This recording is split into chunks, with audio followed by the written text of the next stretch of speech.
absolutely love your upcoming intro. It's the best we play live 5 times every month. Just with that comment, you get picked next month's musical genre. Techno.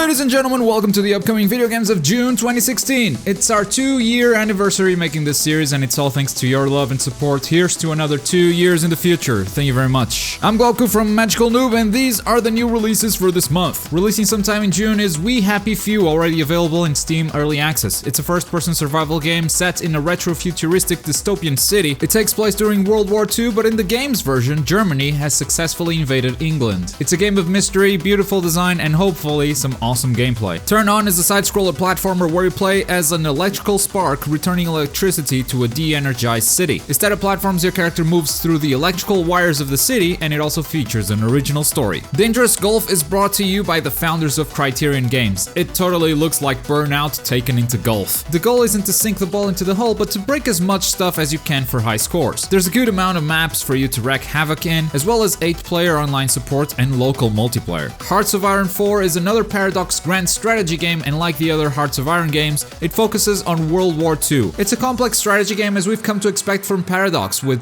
war tactics, diplomacy, and politics, and also both competitive and cooperative multiplayer. Guilty Gear Xrd is getting a sequel called Revelator. It continues the story, brings more characters to the roster, and a comprehensive training program very friendly towards new players. The only downside is that there doesn't seem to be any mention of a PC version anywhere.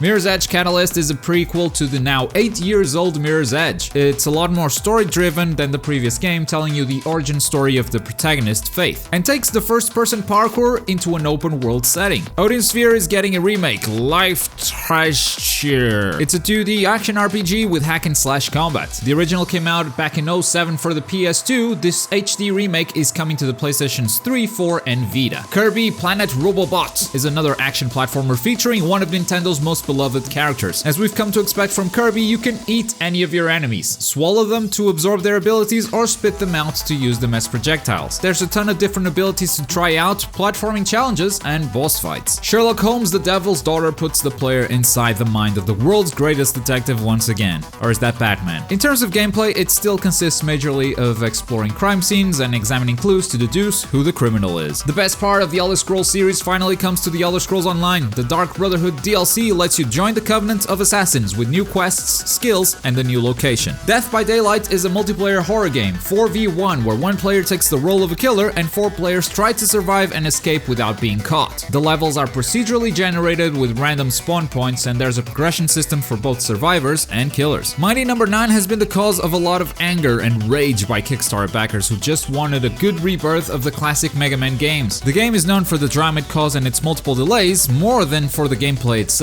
I'm kinda curious to check it out and see if the flack is justified or not. Umbrella Corps is a part of the Resident Evil series. It's a competitive multiplayer shooter with zombies. It looks super generic to me. There's no campaign mode, the only single player feature is a horde mode. Mario and Sonic at the Rio 2016 Olympic Games reminded me that the Olympics are happening this year, I completely forgot. It's a series of mini-games at the Olympics with characters from the Mario and Sonic franchises. Tokyo Mirage Sessions #FE is a JRPG that crosses Shin Megami Tensei with a Fire Emblem series. Similar to the Persona games, the player has activities in the real world and in an alternate dimension. And as you would expect, battles are governed by a turn-based combat system. The Technomancer is a sci-fi RPG that takes place in Mars. Players can have different builds and have options on how to solve each quest. They can also craft their own weapons and armor. With different races lurking about Mars and scary monsters to be seen everywhere, this world seems to be very rich with lore. Lego Star Wars The Force Awakens is Lego's comical take on the latest Star Wars film. The gameplay is similar to the previous LEGO games with tons of different activities available throughout the campaign, multiple playable characters, and multiplayer support. And the last game we've got for you today is Star Ocean Integrity and Faithlessness, another JRPG. The gameplay is similar to the other Star Ocean games where you take control of one of 7 party members with the ability to switch between characters in real time. The story takes place between the second and third Star Ocean games. And those are the upcoming video games of June 2016. As usual, let us know what you're planning on getting this month. Did any of these titles surprise or piqued your interest? Let me know your thoughts in the comments below. While you're down there, click the like button if you enjoyed the video and subscribe for more gaming goodness. I've been Goku. Thank you for watching.